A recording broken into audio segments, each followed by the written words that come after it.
Hey guys, it's Beth. Welcome back to my channel. And today is Throwback Thursday. And I realized that I totally missed doing this in April.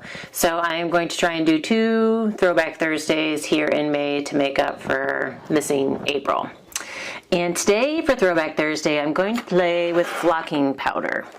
I don't know if any of you remember flocking powder, if you have used it at all. But flocking powder, it's like little flakes, and it just gives you a fuzzy texture. And so I pulled out my old flocking powders, which have not been touched in a long time, and I had this pretty pastel set that I don't even know where I got it.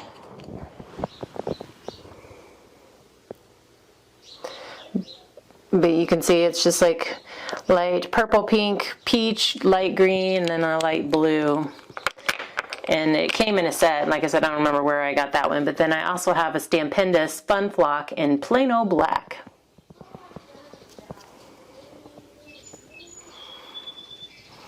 And like I said, I haven't played with these forever, but I love the texture that it does give.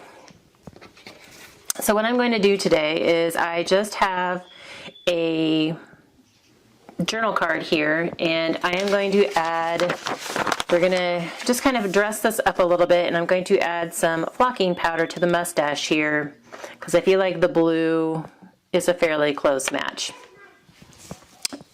So all you do with flocking powder, it's almost like applying glitter. If you remember using like the old like glitter and adding, you would just put your glue down, and I am working with my art glitter glue.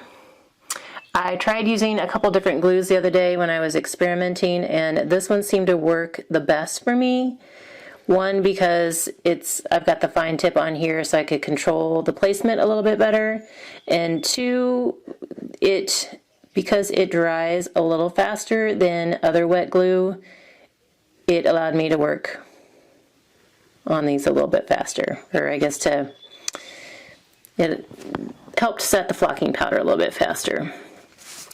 So all you do is whatever space you want to use the flocking powder on, you would add glue to fill that space. There are a couple different ways you can do this, and I will talk about those here in a minute, because you also have the ability to stamp a shape and then add flocking powder. But I decided today I wanted a bigger flocked area, so I'm just trying to make sure that all my blue space is covered. And then I'm going to take my powder here, and then you're going to treat it almost like embossing powder. You're going to cover your image with the flocking powder, and you want to make sure you have a good coverage. You're going to want to put more on here than you really need. And because I've got such a big space, I'm probably going to use half the bottle. So I have the whole thing covered, and it's covered really well. And now to help set the powder, I'm going to press the powder down into the glue. Not hard, but it just helps get the powder worked into the glue a little bit. And then we're going to let that sit. And we will kind of talk about some of the other ways you can use flocking powder.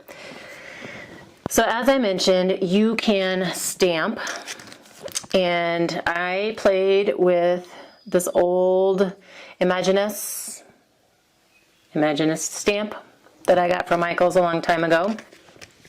And I just thought it would be good, like have some open areas. And so I stamped my outline just in black ink, and then I ended up using, this is what I was testing kind of the different glues on, and just filled in all of the areas at different times with glue, and then added my flocking powder. So here I used just about every powder that came in that pastel set. And I just worked one color at a time. So I did all of the center of the circles first in that orangish peach, let that dry for a while, and then came back and did, one flower color at a time and let each one of those dry, and then did the leaves. Now, if you have a glue pad, which this is one from Inka Dinka Doo, and it's been in my stash for a while, and it was dry, it was totally dry. And I tried to re-ink it. I had re-saturate the pad, I guess, since it's not really ink, and I had the refill here, and I tried to use it, but it was pretty gloopy. And so I also played with just stamping directly with the glue pad. So I used my MISTI, and so I could line up my stamp and restamp the image a couple times just to make sure I had a good coverage with the glue, especially since I didn't think that it was going to work very well. So then I stamped, and then while it was still wet, I sprinkled I used the black Fun Flock on this one and kind of pressed it in and then let it dry for a while, and then it kind of shook off some of the excess. And you can see it's not a real clear stamp, but it does have that fuzzy texture. So if you have a really good working glue pad, then you could totally stamp and then use the Fun Flock directly onto your stamped image that way. Or if you have a fine point glue pen, which I have the Zig 2-way, but it's not a fine point, it's more of a blunt tip. So if you had a fine point glue pen, you could also just stamp your image like normal and then use the glue pen to ink up, the letters, and you would probably just do a couple at a time, so you could still get the flock powder on there while it was wet. And then you could also do a sentiment that way, or another finer image that way as well. But these were the two methods that I had played with the other day. And again, they have a really fun furry texture. I don't know how well that will come through. It's really soft and furry. So I think I'm going to let this dry just a little bit more, and I'm going to work on another part of my card. So I'm using two kind of flashback or throwback methods here that I used to use in the past. So before I had my Big Shot and embossing folders, I used to emboss by hand using a stylus. Like, this is a dual end stylus. It's got a small tip and then like a wider ball tip. And then I would use stencils, like just regular paint stencils. I did at one point have an embossing board. I don't remember what it was called, emboss something. And it had like it was a plastic kind of set, almost like a MISTI, like a jig almost, and it had magnets that it would hold stencils down, and you could put your paper underneath it, and then it would hold it in place while you used the embossing stencils. I had that for a while, and I remember I used to create the polka dot emboss texture by hand, filling in the templates that came with that embossing set. The stencil patterns weren't very big. They just gave you like a little bit of each pattern, and you had to continue to move it around. So I remember I'd, emboss a few of the little polka dots. I'd move it and emboss some more polka dots and move it, or the little swirlies. So I remember doing all that by hand. And then I also just, I would do bigger flowers or other patterns with some other stencils that I had, even without that. So I don't have that anymore. And so I kind of decided that I would, since I was going old school, I was going to create my own grid pattern just for a subtle texture on my card mat here.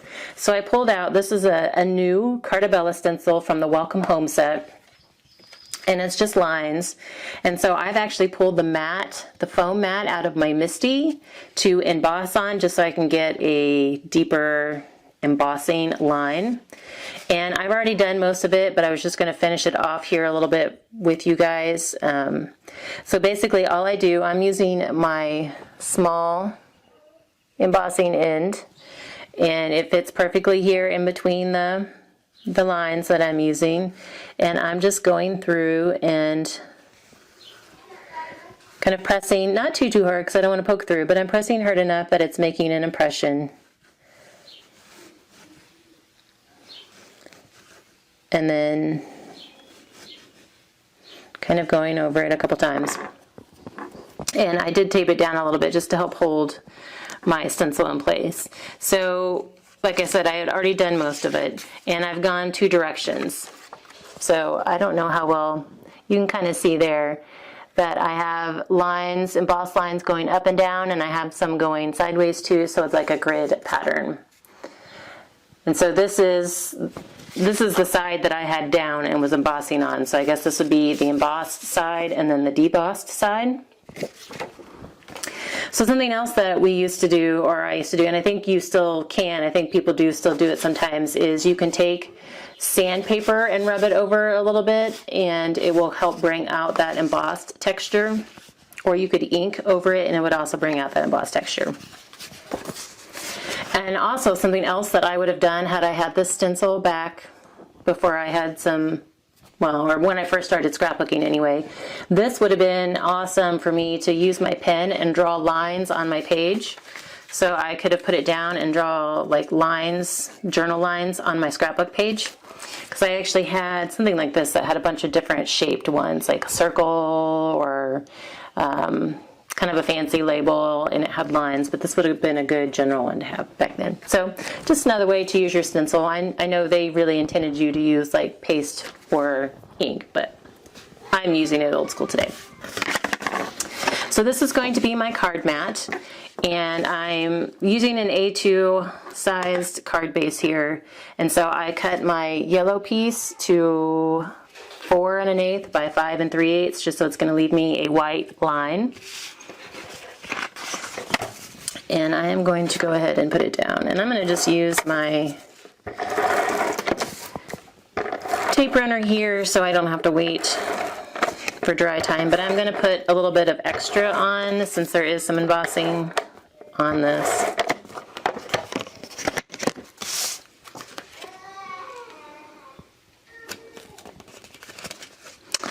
And then I get it on cooking.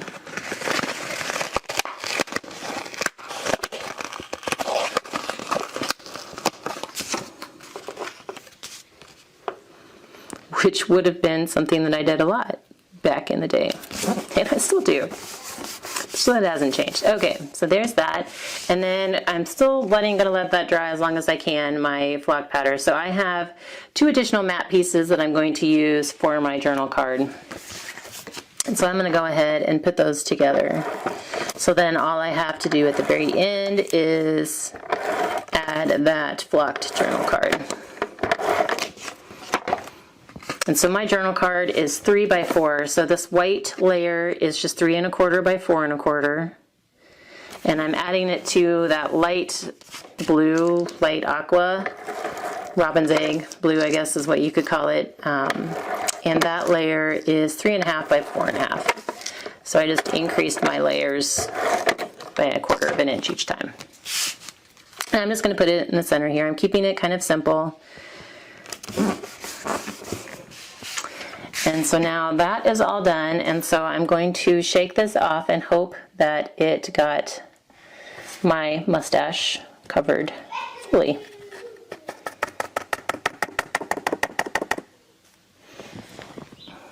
And it did. So you can see there's some dimension, maybe you can see that there's some dimension to it.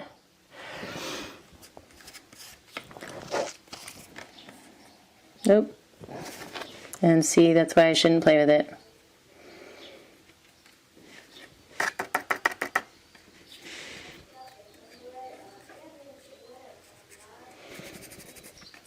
Kind of clean it up just a little bit. And then what you can do, just like with embossing powder or glitter, is I have the scrap paper here to catch my flocking powder, and then I can just pour it back in and reuse it on another project. The thing is, though, it looks like it grows even though I've used a bunch because it refluffs once you pour it out. Alright, get rid of that flocking powder, and then I am going to add wet glue on the back of here so I don't have to press it down upside down to add my tape runner. So I'm just going to use my art glitter glue and kind of hold it up.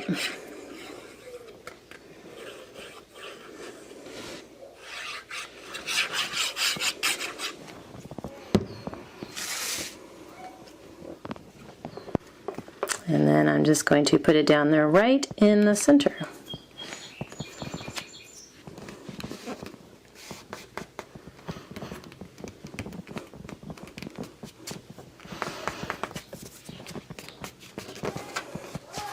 So I decided, you know, I could kind of add some enamel dots, which I may, or even just some punch circles of some sort, but I don't want to add any sequins or anything like that, just because I figured with a mustache and the colors, like, it would be a great male card, masculine type card. So, but there's the card, using flocking powder and hand embossing, like. But hopefully this brought back maybe some memories for some of you, or reminded you of flocking powder that you have in your stash that you might want to pull out and revisit. But thank you guys so much for your time today. Let me know if you have any questions.